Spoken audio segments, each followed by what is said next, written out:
Bookcase and Coffee presents Buzzing About Romance, a quick shot of romance.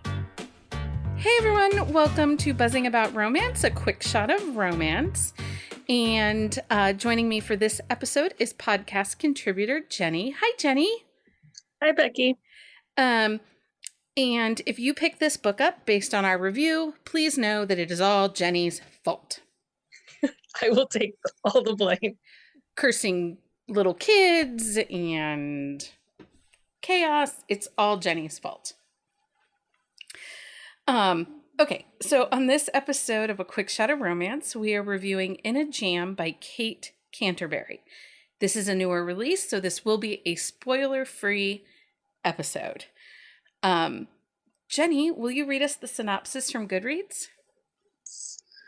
When Shay Zacconi's step-grandmother died, she left Shay with a tulip farm under two conditions. First, Shay has to come home to the small town of Friendship, Rhode Island.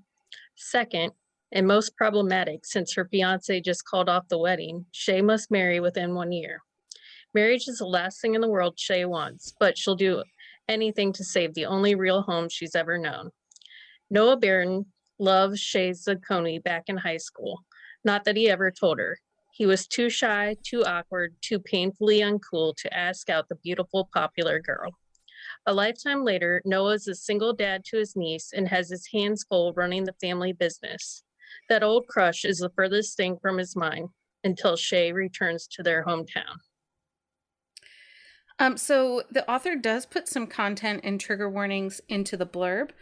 It involves absentee parents, brief mention of parent's death, brief mention of parent with chronic illness, mention of incarceration, mention of temporary foster care placement, reference to teenage teasing and bullying, not detailed and not explicit, brief incident of fat shaming, like living with a neurodivergent child. The release date on this is September 20th, 2022. Tropes are second chance, small town, single parent in the guardian role, jilted bride. This is a foodie romance because, seriously, I needed Mike to bake bread today. He's gonna be a daddy bread baker. So he could be a daddy bread baker. I'm going to start calling him that, daddy bread baker. He won't like it, but I'm going to do it. This is a standalone. Oh, and it is a Grumpy Sunshine. I would say this is a excellent example of Grumpy Sunshine. Yes, I would agree. Yes. It is a slow burn. So put out percentage is 60%, but it burns so hot. And once they start doing it, Daddy Bread Baker he's spicy. Trying to make the bread. And he rising the dough. And he is a dirty talker like nobody's business. I loved that he was grumpy and like grunty, and then all of a sudden they have sex and like he's spicy. Okay, so before we get into too much about the farm, let's talk about Shay and what leads her to, she lives in Boston. She's a kindergarten teacher in Boston. Let's just talk about Shay a little bit because, one, my heart broke for her. And two, gosh, she needed some little things. She didn't need a lot. Like, she wasn't a project. She didn't need people to care for her. She just needed a place.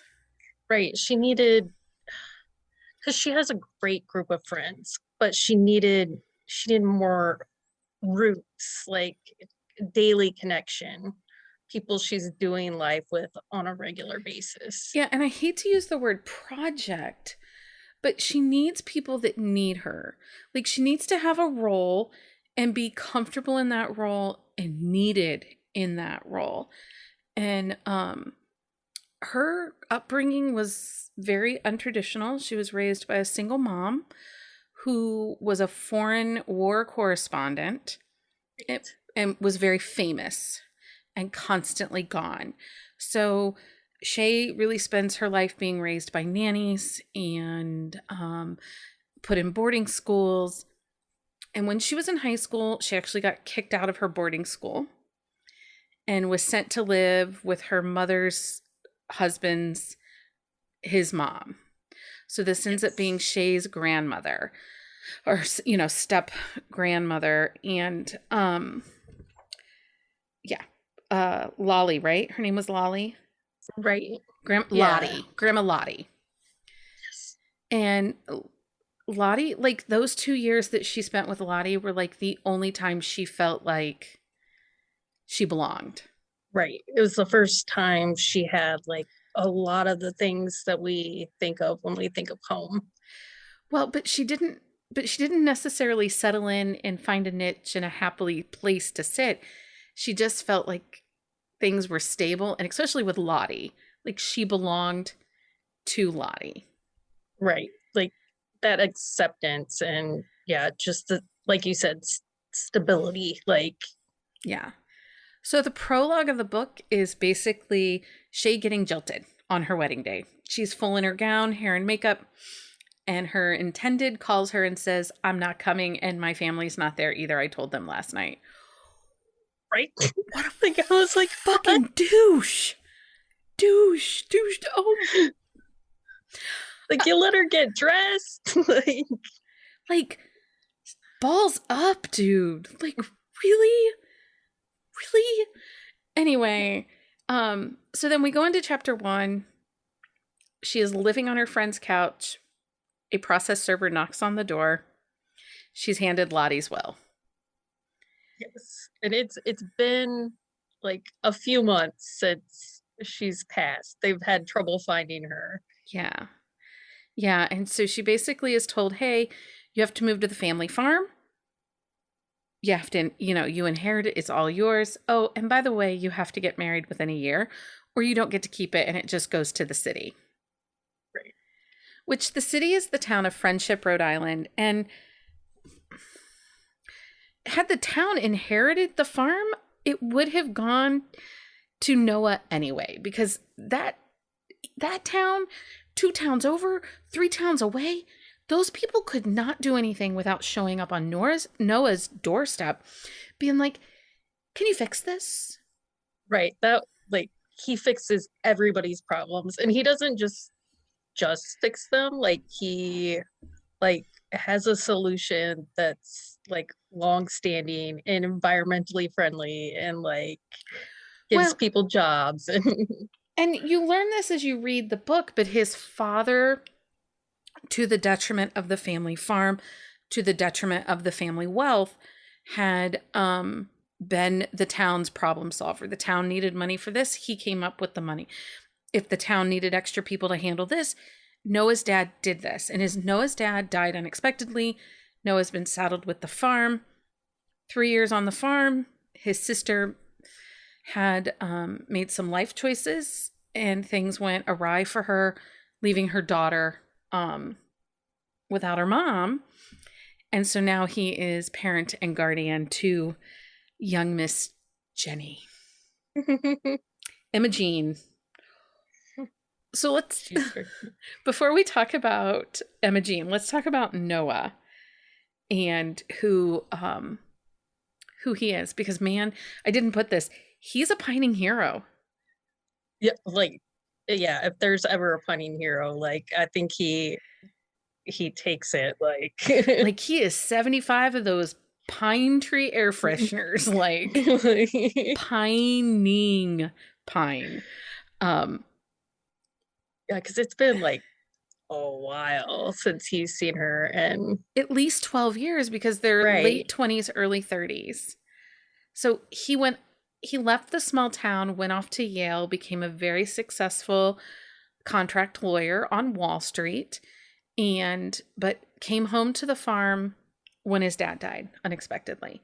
And his mother has MS, and so he just had to take on this role of everybody's caregiver. And he's really quite good at it, even though he hates it. Yeah, he's definitely, like, he's the grump, but he has a good reason to be grumpy. Like, life has not gone the way he has planned at all. Well, no, and the town is horrible to him, even to this point. Like they still refer to. So he was the fat kid up until he was like 19 or 20, and the town can't let it go. Right. Like they can't. He's a very attractive man now, and they're like, there's like a throwaway statement about, "We'll be glad you got him now, and not when he was a meatball." And I'm like, what? Yeah, but the thing is, like, we all know people that say that, and we're like, this town is just full of them. This town was full of spicy old ladies. Okay, so yeah, and Noah, Shay's friend Jamie, or James as she likes to call her, right? It's a girl, right? Yes, yeah, right, yes, yeah. Yep. Because she is bisexual and she has some. Yeah, she's bisexual and polyamorous. Like because I'm like, whoa, she's got a whole nother story. Like she's fantastical. Like she is like a unicorn among people, and she's a 3rd grade teacher, and she's her own level of spicy. She is. But when Shay is having doubts about this situation with Noah and where it's going and how things are playing out, the girls come for a visit to visit Shay at the farm, and he brings her a loaf of bread because he has a bakery that sells stuff at the farm store. And Jamie starts referring to him as Daddy Bread Baker. And I'm just like, and she has all these innuendos. The writing of this story there's just so much witticism and double entendres in this book that were just so well done. It wasn't over the top. Yeah, like that, like as you're talking, I'm like, it's just so complex. Like there's like even the side characters are like really fleshed out in their own beings, but they're not like overtaking the story either.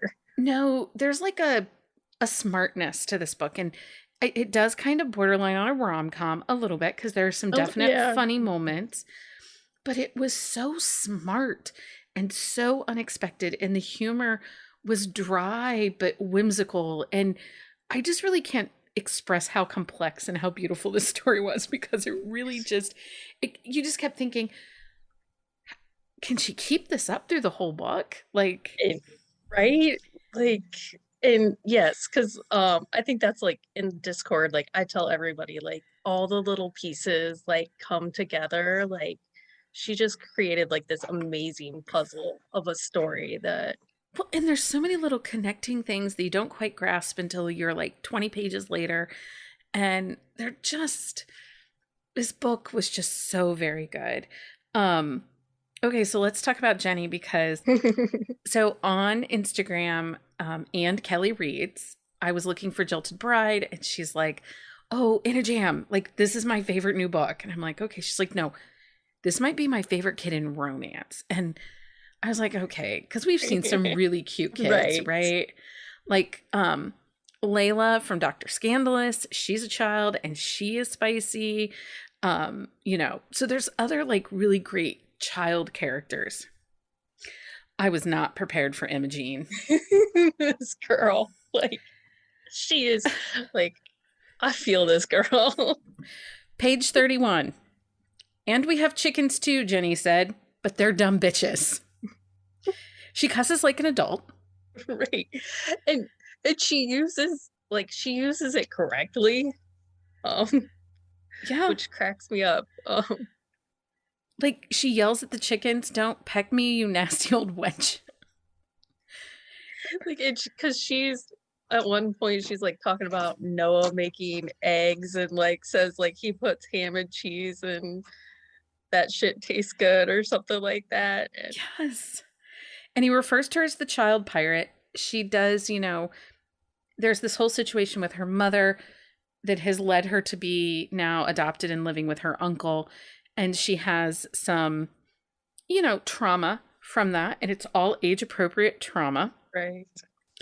And her trauma is coming out with, one, she thinks she's a pirate. She can reiterate word for word Pirates of the Caribbean.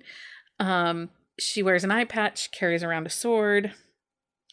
I about died when she had to help at the farmer's market. Oh, yeah. Like, she's really pissed that she has to even be there. Right? Like, she's a kid. Yeah, I loved it. And then there are so many great one-lines in this book. Like, it's easier than dealing with raspberry rage. Like, I didn't know that was a thing. If you run out of raspberry jam, there's rage. I don't give a pickled fuck. That's like my new favorite thing. And there's a great line. It's and this is Jamie again. It won't be a Hallmark movie when you bang him. Those things never get past first base. One chase kissed, end of story. Daddy bread baker won't stop until the dough rises. Okay, and I'm not going to spoil when it happens. There's a whole thing with tapioca pudding. Oh, yes. And the size of the tapiocas. I highlighted that entire exchange. Like, I like. And I'm like, I'm over here highlighting like all the like deep things that are like. No, I went for balls and the size of balls. But it was Imogene talking about the balls and the tapioca pudding. Yeah, she just went on and on. I was dying. There's also these dogs. I love the dogs. So, because again, he solves everybody's problems. So they just have like all the dogs that are old or like injured that aren't going to get adopted. They have them all. Yeah, and their names are Bernie Sanders and Bernie Sanders won me over. Detective Stabler, Olivia Benson. I'm just dying. I'm like, oh my gosh, this is so perfect. So we just recently did a trope talk on small towns, and we talked about like the idiosyncrasies of small towns and what we love about small towns. And I really think Friendship, Rhode Island is all things small town romance. You've got it's the town like you want to live in. But do you? Because well, at least want to go to the farmer's market. I want to go to the farmer's market. There's Friday footballs, there's street festivals, there's get some frozen lemonade. Oh, that frozen lemonade, right? Or the Korean barbecue quesadilla. Like, right? Where do I sign up for these? Yes. But there's an early interaction between a town resident and Shay. She is peeing in the bathroom, and this lady is listening to her pee and starts giving her advice through the toilet stall. Right, because she didn't pee longer than 10 seconds. Yeah. Yeah. And then it turns out that Christine is kind of the lady that owns... She has evil twins who are mean to Imogene. Yes. So, not really impressed with her, although she redeems herself a little bit at the end. A little bit, yeah. And she is a pelvic floor therapist. Like, she had a reason for listening, but yeah. I like when they talk about goat yoga though too, because like the idea of goat yoga, I'm always like, yeah, that sounds great, except those guys poop while they're walking. That does not sound great. Right. I mean, I love a goat, but they're yucky. Yeah, and I think they even mention about like their noses going into like places they shouldn't. Right. One of the things I do want to say about this is there are a lot of cast of characters, and this book is a standalone. I don't know if we meet some of these other characters in other books, because honestly, this is my first Kate Canterbury. So I don't know if there's other books that you might have met some of these other people, like the different farm people or stuff like that. I've read a few of her books. They've all been like office books, so nobody like. I haven't seen any crossovers personally. Okay, so, but I will say with this whole cast of characters, it did not feel crowded. It did not dilute from Shay and Noah and getting to their HEA, the chemistry was great. Like, I really enjoyed, I liked meeting the characters, but there was never this moment where I was like, okay, who the heck is this person? Who am I supposed to keep tracking of? Like, I knew who was in play, and I liked that. I really liked that. Yeah. Yes, because they both have like a group of people, but yeah, it doesn't overtake anything. Yeah. Well, and there's a really dynamic moment where Shay tries to make friends with some teachers as she's doing a long-term substitution, and there were some names with that, but those people pissed me off, so I didn't need to remember them. Right. Like, It was the gym teacher. That's all you need to know. he is a douchebag. Right. So this is a long book. It is. It is a very long book, but it does not feel long. And I have been critical recently of overly long books that are part of Kindle Unlimited and feel like authors are overwriting to get the page reads. But this book, I feel like every moment and every word was needed.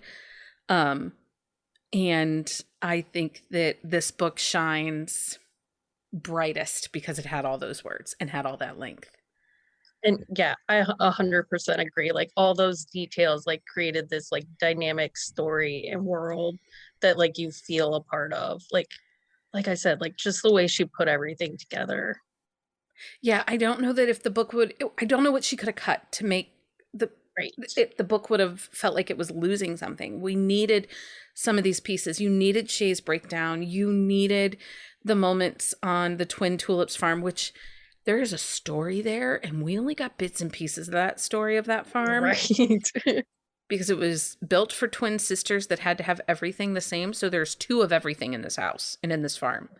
2 of everything. Right. Like, I just like imagine it as like, yeah, like a mirror image on the whole thing. Yeah, it's got to be bonkers. Anyway, I might need a floor plan.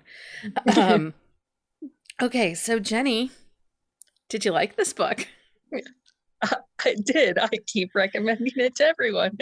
I too liked this book, and special shout out to Anne Kelly Reads, and Jen Ellen recently read this and just she was like, I think I have a book hangover, but I don't know. It was just so good. And I get it, because this book was so dynamic. You just keep thinking about it. Right. Okay, who do you think would typically like the book?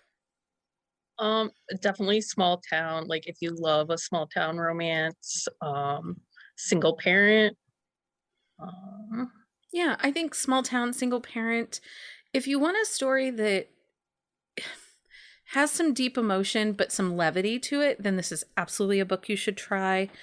I think it's an easy one to try because it is in Kindle Unlimited, so it's easy to go grab it, and seriously, you'll be sucked in by chapter 2. You'll be like, who the heck are these people and when can I move in? Yes. Plus, I want all the jam, like all the freaking jam. Yes. So would you recommend this book? Yes, I keep recommending it. I absolutely would recommend this book. I honestly think that if you guys haven't read this book, you should put this on your list. This is I think this is going to be pretty high up in the year-end, top reads of 2022. It had everything I like, and it is what romance is supposed to be.